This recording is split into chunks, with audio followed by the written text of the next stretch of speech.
beer expert, and my full-time job is helping people discover and explore beer. That's what I do. The mainstay of my business is guided beer tastings, which I do both, publicly, like at festivals and things like that, or privately. And as Joe just mentioned, he's just giving other aspects to my business, like the radio column and I write articles and stuff like that. If you want to find out more about my work, I have a website. It's beerology.ca. And the website is also full of podcasts and information and beer tasting sheets and all that. I love the work I do, and I have to say it's great timing. I don't know how many people here are familiar with the Ontario beer industry, but it's definitely growing. We've gone from 6 breweries in Toronto last year to 9 this year. I don't know if anyone can name any of them. Steam Whistle, Mill Street, Amsterdam, Great Lakes. 3 brewers. 3 brewers. Cameron's, yeah, I didn't count this inside Toronto, but they're Oakville. Yeah. Which ones have we not named? Duggins is a new one. Black Oak, which has existed, but they moved to Toronto, so I count them. Cool Beer, Cool Brewing, who also brewed Denison's and St. Andre, and of course Granite. Delish. I was just there last night. So it's a very exciting time for beer. I think there's an increased selection. People are interested to learn more, so the timing is right for me to be doing what I'm doing. And I guess the focus of my work is providing, accessible information that makes sense and that's easy to use and that's practical, so that people can then navigate a beer selection on their own. Common misconceptions about beer.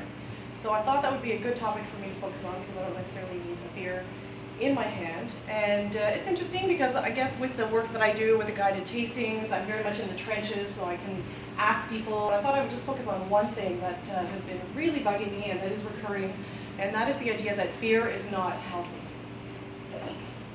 Or that perhaps it is less healthy than other alcoholic beverages. And that is just not true. And what really annoys me about that situation is that here I am trying to convince people that it's not healthy, and on the other hand, even though it's been scientifically proven through numerous surveys that beer is not unhealthy, somehow there are still people trying to spread that notion. It's almost like it's trendy to think that beer is not good for you, or we need to pick one beverage. I don't know what it is. Let me just show you it's an article that someone wrote. It was published on September 21st. You can see 2005. I get Google alert. 9 people out of 10 are going to see the beer, they're going to read that, they'll move on with their life and they'll think, oh, beer is bad for you, and then they open with the dramatic, think twice before you drink your next bottle of beer, okay? And then right away, second sentence, alcoholic drinks, including beer. Hello? Okay, what's going on? You keep moving down and, okay, this had to be said. The report also states that wine drinkers may have a lower risk. So, okay, fine, that's fine. Keep reading, and all of a sudden you find here a key word: heavy beer or spirit consumption. Shouldn't this headline read, don't drink too much, it's bad for you? See that? A nice wine glass, it looks so sophisticated and healthy. Red wine can reduce obesity. Several researchers have revealed the curative effects of drinking red wine. Beer and other spirits can also reduce obesity in women.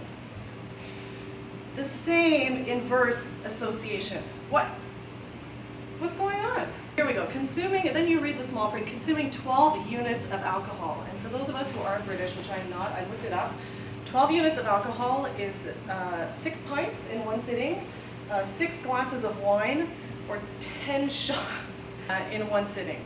So apparently, if you drink vast amounts, you're going to gain weight. And then the first section, I've put down a series of drinks here. I just want everyone to take a moment to sort of guess highest to lowest, which has the most calories. And here, do you want to pass some of this around? Feel free to, discuss in groups or to just do this on your own. And just sort of see where people's conceptions are as opposed to,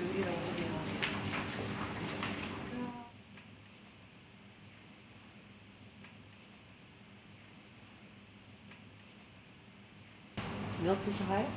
2% milk? Yeah. What about orange juice? Orange juice, second. All right.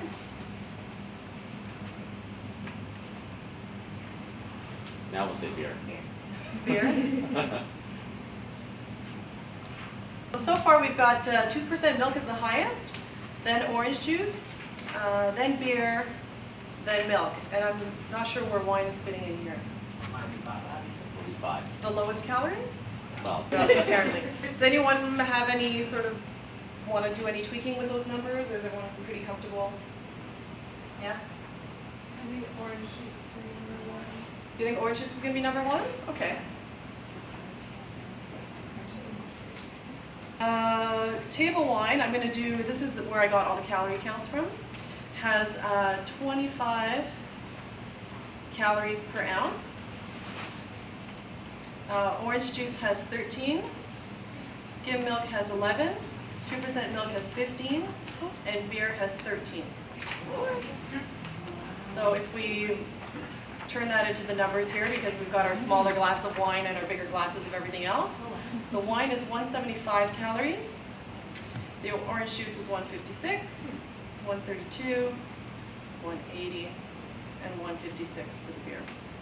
So the actual ranking is highest, the milk, then the wine, and then beer and orange juice tied, and skim milk, obviously. All right, but just in case, I thought I would cover fat as well, because some people don't count, how fatty these are based on calories. They go for the fat. So let's do the ranking there. Milk. 2%. Yes. Then The 2%. Oops. Yeah. Oh no. Ew! I remember high school teachers used to do that all the time. It's gross. Okay, so 2% milk. I'm gonna end up with a green tongue and a green finger. All right, so skim 2% milk. Then skim. Yes, give me zero fat. Yeah, I just thought it still has to have it, but I don't know.